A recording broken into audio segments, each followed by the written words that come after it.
5월 18일 말씀 묵상하겠습니다. 함께 기도하겠습니다. 하나님, 감사합니다. 우리가 하나님의 거룩하심처럼 거룩한 백성이 되게 하시고 우리 안에 있는 모든 부정한 것들, 더럽혀진 것들, 주님의 말씀에 따라 정결함을 입는 자들 되게 하여 주시옵소서. 예수님 이름으로 기도했습니다. 아멘. 오늘의 말씀은 민수기 31장 1절부터 24절까지의 말씀입니다. 말씀을 함께 살펴보시기 전에 개인적으로 말씀을 꼭 읽으시고 묵상하는 시간 가지시기 바랍니다. 31장 1절입니다. 여호와께서 모세에게 말씀하여 이르시되 이스라엘 자손의 원수를 미디안에게 갚으라. 그 후에 내가 내 조상에게로 돌아가리라. 라는 말씀으로 시작하고 있어요. 하나님께서는 모세에게 미디안에게 원수를 갚으라고 말씀합니다. 그리고 그 후에 모세가 죽음을 당하게 될 것이다 라고 말씀하고 있어요. 여러분, 이 미디안 족속이 누구입니까? 이스라엘 백성이 시딤에 있을 때에 모압 여인들과 미디안 여인들이 이스라엘 백성으로 하여금 음행하게 했고 그들로 하여금 우상 숭배하게 하는 죄를 범하게 했죠. 그로 인해서 하나님은 진노하셨습니다. 그리고 비느하스는 하나님의 질투하시는 열심을 가지고 음행에 가담했던 이스라엘 백성 시므리와 또한 미디안의 여인이었던 고스비를 죽이는 일에 앞장서게 됩니다. 이스라엘 백성들을 음행하게 하고 우상 숭배했던 이 미디안에 대한 하나님의 심판이 선언된 것입니다. 그리고 이것은 모세에게 내려진 마지막 사명과 같았어요. 이 일을 한 후에 모세는 이제 하나님께로 돌아가게 될 것입니다. 모세가 백성에게 말하여 이르되 너와 함께 있는 사람들 가운데 전쟁에 나갈 사람들을 무장시키고 미단을 치러 보내어 여호와 원수를 갚되 이스라엘 모든 지파에서 각 지파에서 1000명씩을 전쟁에 보낼지니라 하매 각 지파에서 1000명씩 이스라엘 100만 명 중에서 12,000명을 택하여 무장시킨지라 라고 말씀하고 있지요. 그렇습니다. 모세는요, 자기가 가나안 땅에 들어가지도 못하고 죽을 것을 알고 있었음에도 불구하고 하나님의 말씀이 그에게 내려지자 그는 여지없이 하나님 앞에 겸손함으로 순종하고 있는 모습을 보이고 있습니다.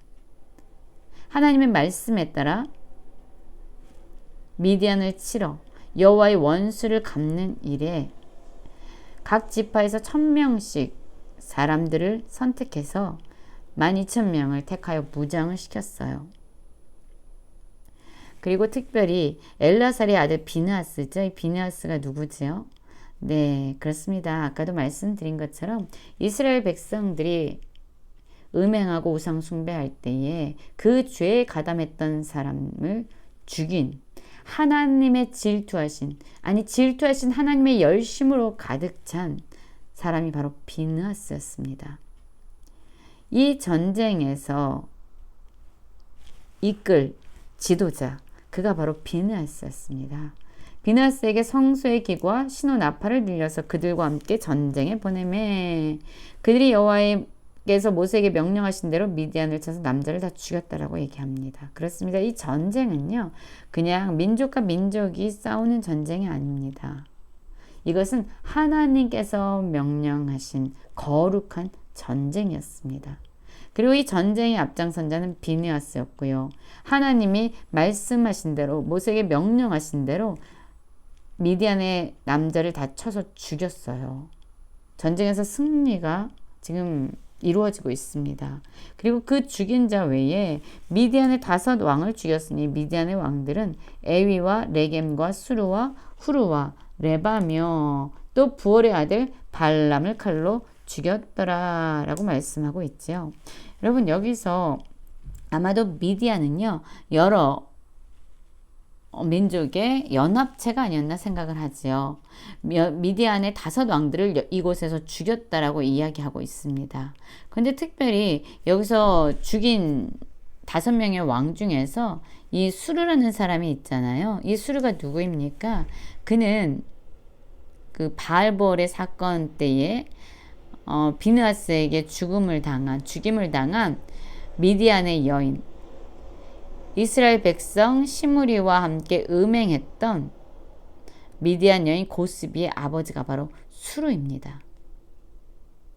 이 사람도 죽임을 당했고요. 또한 특별히 여기서 언급되는 사람이 있죠. 부올의 아들 발람을 칼로 죽였다라고 얘기합니다. 발람은요, 발락이 이스라엘 백성을 저주하라고 요청했지만 그가 하나님의 말씀에 따라 축복을 했습니다. 그런데 아마 여기에서 부올의 아들 발람이 언급된 것은 이 바알 부올의 사건 때 이스라엘 백성을 음행하게 한 그 죄를 가담했던 사람이 아마도 발람이지 않았을까라는 생각을 하게 됩니다. 어쨌든 하나님께서 말씀하신 대로요. 이스라엘 백성들은 미디안과의 전쟁을 했고요. 이 전쟁에서 미디안의 남자를 다 죽였다라고 얘기합니다. 그들의 왕들도 죽였습니다. 그리고 발람도 죽였습니다. 그 이후에 이들은 미디안의 부녀들과 그들의 아들들을 사로잡아 가축과 양떼와 재물을 다 탈취하고 거처하는 성읍들과 촌락을 다 불살르고 탈취한 것, 노력한 것, 사람과 짐승을 다 빼앗았어요. 그리고 노력한 것과 사로잡은 것과 탈취한 것을 가지고 모압 평지 진영에 이르러서 모세와 제사장과 엘르아살과 이스라엘 자손의 회중에게로 나온 거예요. 전쟁에서 승리했습니다.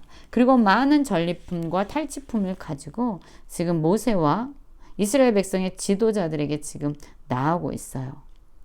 그렇다면 이들이 칭찬받아 마땅할 것 같은데 13절부터 오면 이런 말씀이 있습니다. 모세와 제사장 엘르아살과 회중의 지도자들이 다 진영 밖에 나가서 영접하다가 모세가 군대의 지휘관 곧 싸움에서 돌아온 천부장들과 백부장들에게 노하였다라고 말하고 있습니다. 그렇다면 왜 미디안 전쟁에서 승리하고 돌아온 이스라엘 백성들에게 모세는 지금 진노하고 있을까요? 모세가 그들에게 말합니다. 너희가 여자들을 다 살려두었느냐? 보라, 이들이 발람의 꾀를 따라 이스라엘 자손을 부올의 사건에서 여호와 앞에 범죄하게 하여 여호와의 회중 가운데서 연병이 일어나게 하였느니라 라고 말하고 있어요.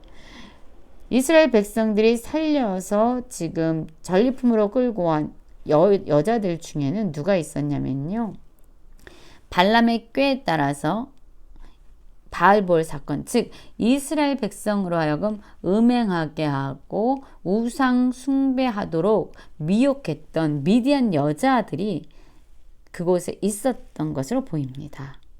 그 여인들을 살려서 다시금 데려온 거예요. 그런데 이 여인들은 누구입니까? 이스라엘 백성들로 하여금 죄를 짓게 하고 하나님으로 하여금 진노하게 하고 또한 이스라엘 백성 가운데 연병이 일어나서 많은 사람을 죽게 했던 그 죄의 씨앗이라고 할 수 있죠. 죄의 원인, 죄의 근간이 되는 그 여자들을 살려서 다시금 이스라엘 백성들 가운데로 데리고 온 겁니다.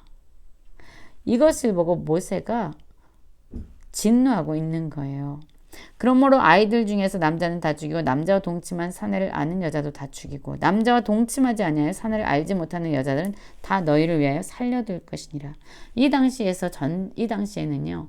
전쟁에서 이기고 여인과 아이들은 전리품으로 여겨지기도 했습니다.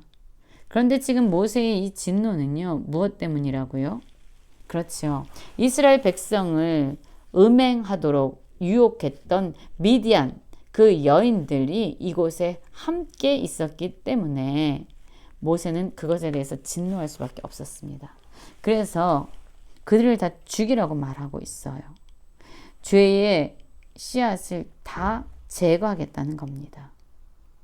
하나님이 거하시는 그 거룩함 가운데로 그 죄의 영향력이나 죄의 전염성을 허용하지 않겠다는 거예요. 부정적인 영향을 미칠 수 있는 죄에 대해서 뿌리를 잘라내겠다는 그러한 결단이 있었고 그것을 명령하고 있습니다. 그뿐만 아니죠. 여러분 전쟁을 하게 되면 사람들이 많이 죽게 돼요. 그리고 전쟁에 참여했던 자들은요. 시체를 만지게도 되죠. 그래서 지금 모세는 너희는 이랫동안 진영 밖에 주둔하라 라고 말합니다. 이 진영 안에는 하나님 거룩하신 하나님이 거하시기 때문에 누구든지 살인자나 죽임을 당한 시체를 만진 자는 셋째 날과 일곱째 날에 몸을 깨끗이 하고 너희 포로도 깨끗하게 할 것이며 모든 의복과 가죽으로 만든 모든 것과 염소털로 만든 모든 것과 나무로 만든 모든 것을 다 깨끗하게 할지라. 그렇습니다. 이들이 다시금 하나님이 거하시는 거룩한 진영으로 들어오기 위해선 이들은 먼저 자신들을 정결하게 해야 됐던 거지요.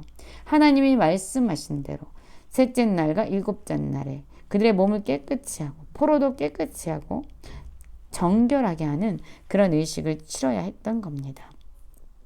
제사장 엘르아살이 싸움에 나갔던 군인들에게 이르되 이는 여호와께서 모세에게 명령하신 율법이다. 그렇습니다. 전쟁에 참여했던 자들, 그러나 그들이 진영 가운데로 들어오기 위해선 다시금 정결하게 되는, 자신의 몸을 정결하게 하는 그런 의식이 필요했던 겁니다. 금운동, 철과 주석과 납 등의 불에 견딜 만한 모든 물건은 불을 지나게 하고 이 불도 모든 것들을 정결하게 하는 그러한 도구죠.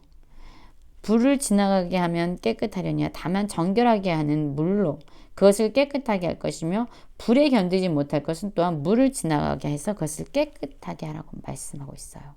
그리고 일곱째 날에 옷을 빨아서 깨끗하게 한 이후에야 진영에 들어올 수 있다. 하나님이 거하시는 그 거룩함 가운데로 들어올 수 있다라고 말하고 있어요. 여러분, 우리는